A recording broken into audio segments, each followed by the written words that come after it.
Yadımdahiyə də salam göndərir buradan, bəli.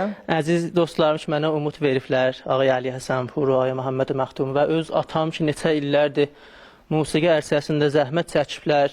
Məni boya başa çatdırıb, ondan da təşəkkürümü bildirirəm. Sağ olasan. Məmnun istəyirik bu gözəl vətən mahnısın Ağay Camanzadənin ifası ilə təqdim eləyək sizə. İnşallah ki, həmişə şad qalasınız və nöqtəyi var. Bir dənə şeir, balaca bir şeir. Mənədir, o da mənədir. Yox, bu vətən üçün. Vətən. Bəli. Ağa, siz bugün gecə hər nə şey gətiribsiniz. Mən deyəcəyim, mənə gətirib. Bəli, qurban eşidirik. Böyük uca qalalardan yaranıbdır bizim urmu. Neçə diyarlardan baz alıbdır bizim urmu. Bu şeir inşallah kamilləşsin əzizlərin xidmətinə. Bəli, mən yenə də eşq və iradət ilə ki, vətənimizə var.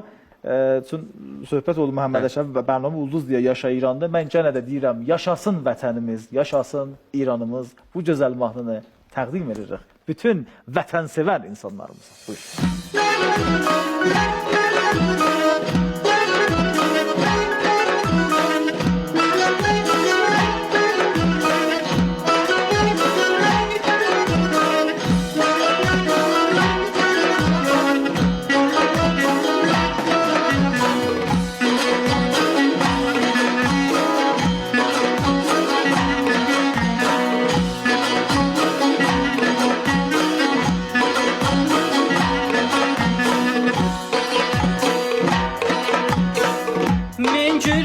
Vətən bağı, min gül açıb vətən bağı, nur çiləyir daş torpağı, nur çiləyir daş torpağı, sübh zamanı yaxşam çağı,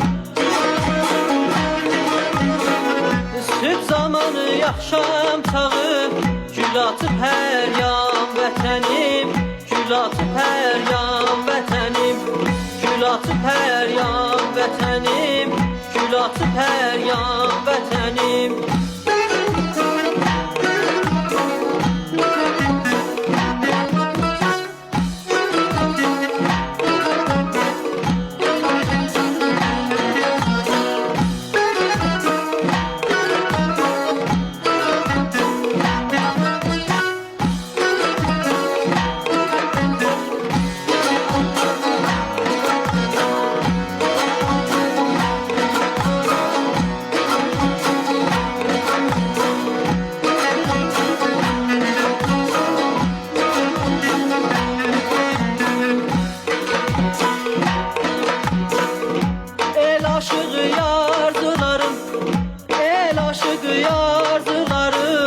Elində sərvətin varın, elində sərvətin varın, hər yerdə var iftixarın,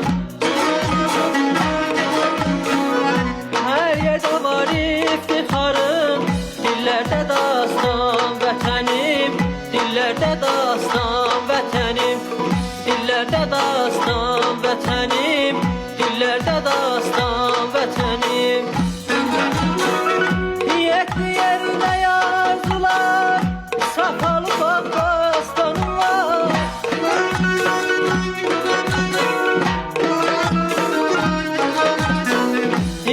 Yerine yazdılar, sapalı bakbastanım var. Güller açıp gelir bahar, güller açıp gelir bahar. Can sənə qurban vətənim, can sənə qurban vətənim, can sənə qurban vətənim, can sənə qurban vətənim. Bah, can sənə qurban vətənim, can sənə qurban vətənim. Məmnun, fövqəladə gözəl bir ifadə, mütşəkkir. İnşallah ki, cənət xidmətinizdə olacaq sonki bərnamələrdə. Salam buyurasınız, mütşəkkir Ağay Camanzadə əziz. Amma